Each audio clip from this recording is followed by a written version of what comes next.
Hey Internet, this is JCV from Classic Sounds with JCV. And of course, if you listen to the show, you know we have some great classic rock songs and records that we play.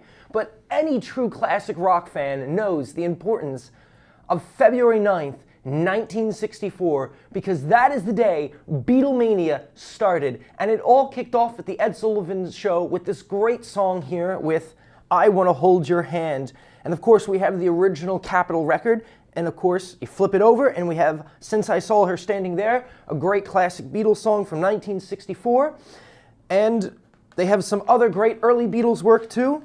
You know, We Can Work It Out, and on flipping it over, you got Day Tripper, and you got Hello Goodbye, and of course, probably one of the more famous ones of I Am the Walrus, a little bit scratched up in the corner there, but hey, still a great 45 to own. There you go, you got all your early Beatles on Capitol Records, because God knows they had a monopoly on them. And later on, we even have a great one here from Apple Records, Don't Let Me Down, and the version of Get Back. And we know that Apple Records kind of was started and promoted by the Beatles. Not exactly Beatles, but we have Paul McCartney and Wings, but you know, close enough, with a live version of Coming Up. And of course, it's a special edition, so it has nothing on the back.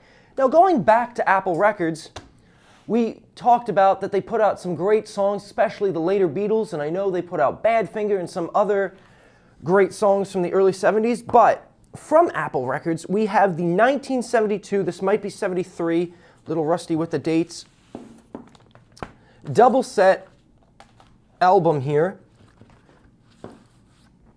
of the Beatles.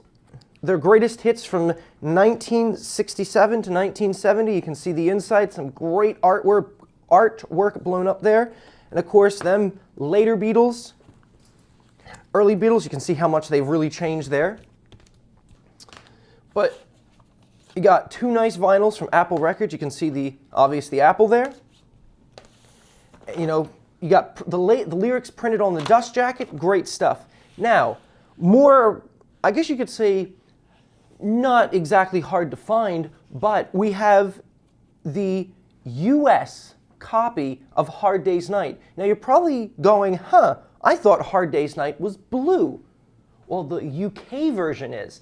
Now, not only that, but this is not the only album, but there's 2 or 3 other Beatles albums that differ, same name, but differ from their UK counterparts. And even with this one, the tracks list are different.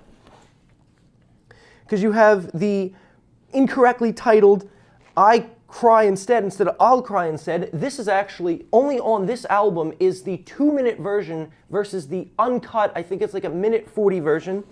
And also, kind of to give a little interesting to some of the Beatles songs you know and love so well, going on the back, they're instrumental versions. So not only is there the vocal, but there's the instrumental on this copy, which is not on the UK. So it's more, I guess you could say it's a kind of like more of like an easy listening kind of jazz sound, but it's interesting to hear your your favorite Beatles tunes done in that way.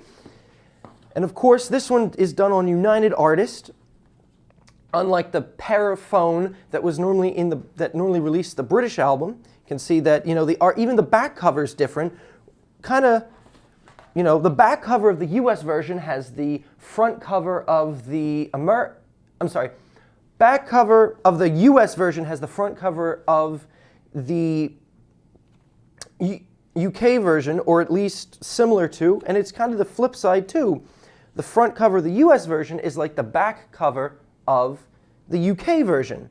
So, I mean, again, maybe this isn't super collectible and the UK version is better, but it's still something fun to have in your Beatle collection and your vinyl collection.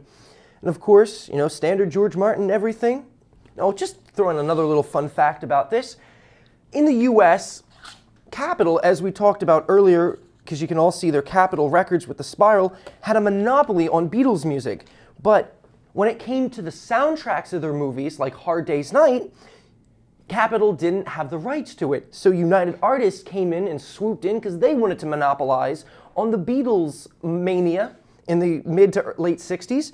So they swooped in and they printed the US version of Hard Day's Night. So if you like this kind of music, you're classic rock, and especially if you're a huge Beatles fan, you gotta tune in on Tuesday the 6th, because we'll be doing our Beatles Mania. We're gonna be playing 45's, We're going to be playing our Paul McCartney and Wings, of course. I have some more 45s at home, forgot to grab them, but we'll be playing not only the recorded studio, but of course we have the live version from the vinyl here. We'll be playing our double set album, and of course this treasure here, the American copy of Hard Day's Night, because they never really mastered this to CD. So if you want to hear all these great sounds and so much more, you've got to tune in to Classic Sounds with JCV every Tuesday from 5 to 7. And if you want to hear all these wonderful Beatles songs, you definitely, for all you Beatles fans, got to tune in from 5 to 7 on Tuesday the 6th, and you'll hear nothing but Beatles. Catch you there.